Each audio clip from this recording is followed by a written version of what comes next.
saddex lama arag bal halkaa u fiirsaada saddex lama arag baa la yidhi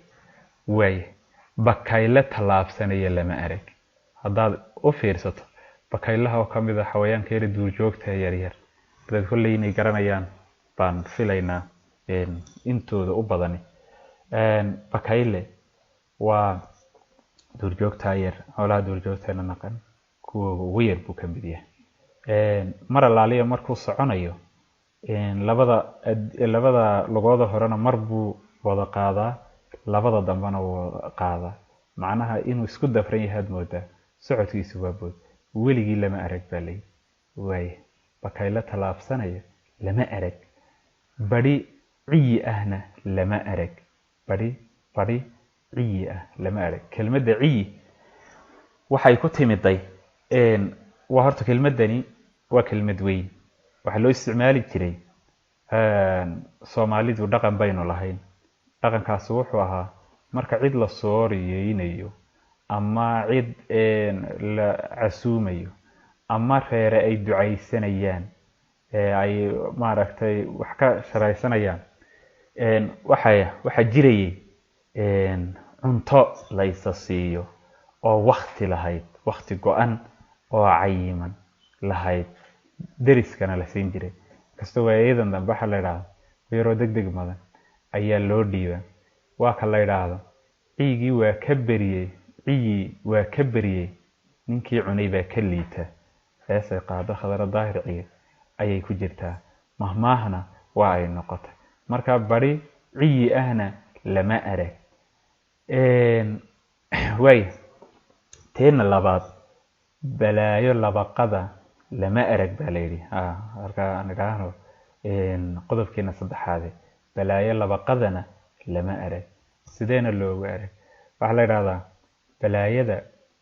balaayadu ma joogsato warka xuni dabaylaha sida waad soomaalidu tiraahdo marka balaayo hadday meel ka dhacdo macnaha ma shilmaysaa laga wadaa deg deg ayay u gaadhaysaa meel allaaliya meeshii markaasi ay gaadhi karaysa saddex laguma galo bilaad aan boqor lahayn dhul aan lahayn madax bilaad waa dhul aan boqor lahayn oo madax aan lahayn ama nin laga dambeeyo isaguna wuxuu noqonaysaa inaanan ahayn meelan lagu galo ban aan faras lahayn banku haddaanad faras ku lahayn isaguna laguma galayo waaye iyo barqo aan caano lahayn waxaa la idhaahdaa barqad waxa weeye waktiga xoolaha subaxii marka la dareeriyo ayaa toddobada wax dhiman baa oodii laga qaadaya waxaa loo sii daaqgeynayaa meelaha markaa deegaan ahaan ama dhulkii daaqsinta ahaa waxaa la soo celinayaa 10 ilaa iyo maad aragtay 9 ilaa 10 ilaa 11 dhow ayaa barqa leedahay barqadaas marka la keeno xoolihii baa la maalayaa oo caanihii laga maalayaa dee ninka caydha ihi isagu xoolaba u dareereynin muxuuba isagu barqo maxaa ka galay markaa barqo aan caana lahayn caydhi ma baraysataa ladhaa baraystuna waxa weeye macnaha ma nagaato ma joogto weeye iyadu markaa wixii kale ilaahay bado ayay yeelaysaa saddexdaasna waxaan filayaa inaan isla garana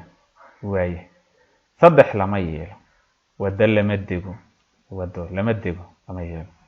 geed wahdiyana lama seexo geedka wahdigii waa geedka arka lama seexo war lahayana lama dhaafo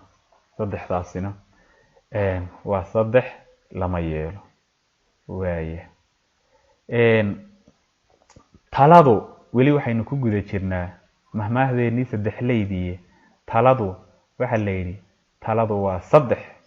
mar aad gaadhi weydo baladaalka u fiirso mar aad gaadhi weydo mar ay kula gudboon tahay kugu habboon tahay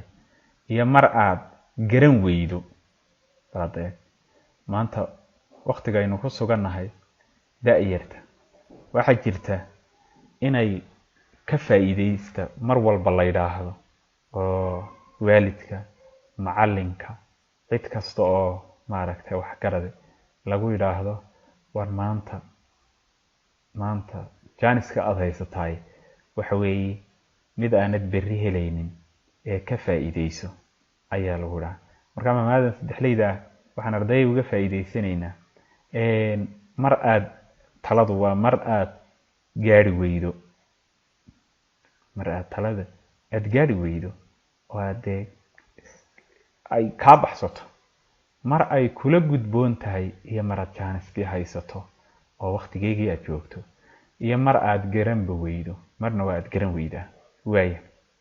saddexdaasna maamada saddexleydaana inaan saddexdaa ujeedo waxay gudbinayeen inaan isla garanay ayaan filayaa. 3 lalama saaxiibo, bal halkaana u fiirso. 3 lalama saaxiibo baa layidhi. nimaan rabbi aqoon ha la saaxiibin. balay nimaan ilaahiisii abuuray nimaanan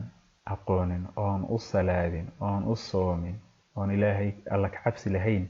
ha la saaxiibine iskaga dheero wey. nimaan rag aqoon halkaasi waxay noqonaysaa ragoo keliya lagama hadlaya,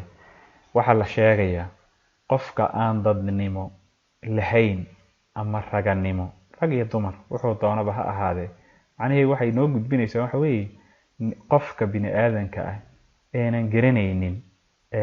waxa ay tahay insaannimadu iyo waxa ay tahay dadnimadu, waxa ay tahay geesnimadu, isaguna ha la saaxiibin, isagana iskaga fogow. iyo nimaan run aqoon, ninkuna hadduuna run aqoon dee waxaad ku wada socotaanba ma jiro. qofka kulley waa kii aad iska hortimaadaan oo beeniraad male ayaa horeyba loo yidhi. saddexdaasna waxaan filayaa iyadana inaynu uga faa'iideysan doono nolosheena oo aynu ku dabiqi doono. waaya 3 baa horumar lagu gaadhaa. bal mahmaada saddexleydaana u fiirso. 3 baa horumar lagu gaadhaa. hadal yar diinteenu xitaa waxay noo sheegtay inaad mar walba aad ku dadaasho afkaaga iyo adinkaagaba inaad ilaaliso. hadalka yar waxa uu leeyahay faa'iidooyin fara badan buu leeyahay oo aynu wada garanayno. waxa badxabad hadaynu usoo qaadno maanta oo dhan aynaan ka dhammaanayno. waaya hawl badan, inuu qofkii dadaal fara badan uu la yimaado, una meel fadhiisane ou halgamo, maadaama ay noloshu halgan tahay. waaya pointka saddexaad ama qodobka saddexaad ee mahmaada saddexleyda waxa weeyaan hoggaan wanaagsan. isaguna hoggaan wanaagsan waa lagama maarmaan nolosha inuu qofka u helo hoggaan wanaagsan, iyaduna waxay tahay in noloshiisay lagama maarmaan u tahay. waayahay mahmaadii saddexleydan weli ku dhex jirnaaye waxayna leedahay mahmaadana hal waa yaab, halna waa yaabka yaabkii. hal waa yaab, halna waa yaabka yaabkii. halna waa ama kaag, bal hadda halkaa u fiirso. hal waa yaab, hal baa laga yaabay, halna waa yaabka yaabkii. tanay iyadna kasii yaab badan tahay, way kasii durugsan tahay weeye. tii hore adoo la yaaban ama la fajaxsan ayay tanna kasii duwan tahay. wuxuu yidhi halna waa ama kaag, halna waa fajac iyo dhabanahays, iyo waa markuu hadalku xitaa kugu guro afka joogda gaba eed wixii ka aamusto eed dhabankaaga iyo gacantaada ama baabacadaada aada isa saarto. wuxuu yidhi bal hadda u fiirso hadda martida ay noo soo gudbinayso mahmaadan saddexleydii. dundumo aboor baa dhisay waa yaab. baleed dundumadu waxa weeye ardayda malaha qaar baan garanayna. dundumadu waxa weeye baal au dhiso aboorka yar ee quraanjada leeg baa dhisa. waxa weeye tusaale ahaan sida moofada furinka oo kale ayuu u dhisayaa, ama inuuba ka dheeraynayaa geedaha oo kale bay mararka qaar ay dhererka gaadhi. baashaas oo dhoobo ka samaysan ayuu dhisaya aboorkaa yar baa dhisaya. waa kii halkaa haddaynu tusaale dib ugu noqono soo qaadano abwaankeeni weynaa ilaahay naxariistii jannaha ka waraabiya xasan sheekh muumin waa ka yidhi taageerow aboorkuba dundumadu taageerow aboorkuba taaladu dhisaabuu ubadkiisa seexiya kala awlan raabadu iyo edebtii heestii waatii ku jirtay shimbirta ama heesti gorayadu ilmeeda aboodii bay dhigtaayo aboodigu kulaaya heestaasay ku jirtay. marka wuxuu yidhi dundumo aboor baa dhisay waa yaab aleekata yani waxaan iyadna ka baranaynaa qofku bini aadankii bal aboorkiibaa waxaa samaynaya bini aadankii oo ah wax karaamaysan oo ilaahay maad aragtay karaameeyey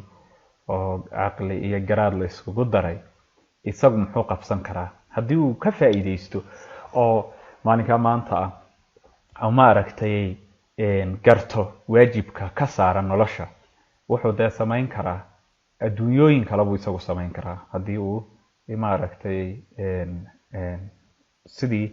loo karaameeyey haddii uu u noolaado oo uu u dhaqmo. haye kaasi waa yaab eegada hal waa yaab baan nidhi soomayn dundumo aboor baa dhisay waa yaab taasi waa yaabkii. halna waa yaabka yaabkiina bal u fiirso habeen buu dhisayna waa yaabka yaabkii habeen ayuu dhisay habeen hilmale layidhi oo mugdi ah oo cabsi leh oo madow ayuu dhisay na waa yaabka yaabkii baleekada dundumada markuu dhisayo uu dhoobada ka samaynayo wuxuu sameeyey baa layidhi habeen buu dhisay baa layidhi kaasina waa yaabka yaabkii. halbaa kasii daranoo halna waa amakaag baa layidhi halna waa fajciyo waxa weeye candhuuftiisu ku dhisayna waa amakaag. taallada dhane intaa leeg ayaa waxa uu samaynayaa inuu dhoobadaa uu soo ururinayo soo qaadayo inuu biyo uga dhigo. waa adiga arkay guryaha marka la dhisayo waxa koobaad lasoo qaadayo waxaa ka mid a biyihii shaeyadani inay isdhex galaan ama fududaynayo lasoo helo. isagu markaa biyaha keliya adeegsanayay waxa weeyaan candhuuftiisa kaasina waa makaag. bal halka haddaan dib ugu noqono waxaa layidhi hal waa yaab halna waa yaabka yaabkii halna waa amakaag. waa saddexdaas hoos inoogu qoran maadaama ahmaada aynu ku jirnay ay saddex leeyihiin saddexdaa ujeedo ayay noo soo gudbinaysa. haynu kasii soconno saddex ha isku dayn bal halkaana u fiirso saddex ha isku dayn saddexna haba ku darin saddexna ha u dayma la-aan balse isku saaran yihiin. waa mahmaah saddexleya oo saaran ama isku sidkan oo iyaduna saddex ujeedo inoo soo gudbinaysa. socod ha isku dayn socod ha isku dayn ha isku dayn taa hore waxaa taala saddexna haba ku darin socod ha isku dayn baa layidhi. socodku ama safarku dee wuxuu ka mid yahay waxyaabaha maad aragtay dhibta leh. mid habeennimana haba ku darin saddexna ha ku darintiisa uma arkaysa mid habeennimana haba ku darin saddex ha u dayma la-aan baa taale soo maha. dantaadu meeshay ku jirtana ha u dayma la-aan dantaadu dee habeen bay ku socodsiin horta way ku dhaqaajinaysaa. 1 2 habeen bay ku socodsiin. 3 dantaadu meeshay ku jirtana ha u dayma la-aan. weli mahmahdana sii socota dagaal ha isku dayn. waa saddexdeed imika xalbad baan soo qaadanay saddex kala kasii farxmay dagaal ha isku dayn baa leeyahay. dagaal intii laga warwareegi karo waa laga warwareega. innagana waxaad moodaa Soomaalidu inay waxa koobaad ay ku dhaqaaqdayba inuu yahay halka dagaal. waxaan odhan karnaa waxa maanta Soomaali halka dhigay ee wada kala waqafay waxa weeyaan wixii la yidhi iska daayay iyagu caadaysteen ka dhamaan waayeen kuna noqdaa dagaal ha isku dayn dagaal wuxuu sidoo doonahaade haba isku dayn barin way mid sokeeyana haba ku darin ka dadka sokeeyaha ah sokeeyo waxa weey dadkii kolba inteed meel wada degteen uu ilaahay meel idin wada dhigay waa sokeeyaha ee deegaan wadaagtaan ee daaq wadaagtaan ee biyo wadaagtaan khayraadka ilaahay uu meesha uu wada dejiyo naga siiyay aad wada wadaagaysaan haba ku daynin baa la yiri mid sokeeyo waa kii wadanigaagii dadkii aad isku wadanka ahaydeen wadanka aad wada dhalateen aad is dilaysaan oo is tooxaysaan way hay hadaba halkan waxa jirta dagaalkii maadaama saa niri dagaalku mar buu banaan yahay diiniyan iyo dhan walba jihaadna ha u dayma la'aan jihaadka hadaba mar baa la baneeyay waa marka jihaadka oo ay diinteenu noo sheegtay waxa weey marka aad jihaadayso markaad xaq ku taagan tahay naftaada iyo diintaada iyo dalkaaga aad u dagaalamayso intaaba lagu yimaado ayaad isaguna ma aragtay dagaalkii lagu yiri ha u dayma la'aan way saddex dumar ha isku day ayaa iyana taala dumar ha isku day habarna haba ku dari habarna haba ku darin islaanta weyna haba ku darin gashaantina ha u dayma la'aan inantii gashaantida hayna ha u dayma la'aan way waxaan halkaa ka soo hadalnay maanta laba cashirkeena labaad laba ujeedo oo mid waxay ahayd mahmaahda saddexleyda ah iyo mahmaahda labaaleyda mahmaahda labaaleyda waxaan ku soo sheegnay inay tahay mahmaah laba ujeedo gudbinaysa mar walba laba ujeeday wada ama laba dheef iyo dhib halahaadaan ama sifo wanaagsan ha wadaagaan ama sifo xun ha wadaagaan waxaynu halkaa ku soo qaadanay inay ma aragtay mahmaahda labaaleyda inay laba ujeedo gudbinayso mahmaahda saddexleyda waxaynu ku soo qaadanay inay iyaduna saddex ujeedo oo isa saaran inay gudbinayso oo ay noo sheegayso waxa halkan inoo yaala layli oo isaguna ku saabsan mawduucyadii imika aynu ka soo hadalnay kaasna idinka ka soo shaqeyn haddii ilaahay yiraahdo cashirkeena maantuna halkaa ha inoo joogo aad iyo aadna waan iigu mahadceliyaa waxay noo ballama dadaal iyo cibaado suuban waxaan rajaynaynaa insha allah inaynu isku ugu dhaqsaa badan inaynu isku soo noqon doono aad iyo aad baan idinku mahadcelinayaa asalaamu calaykum waraxmatullaahi wabarakaatu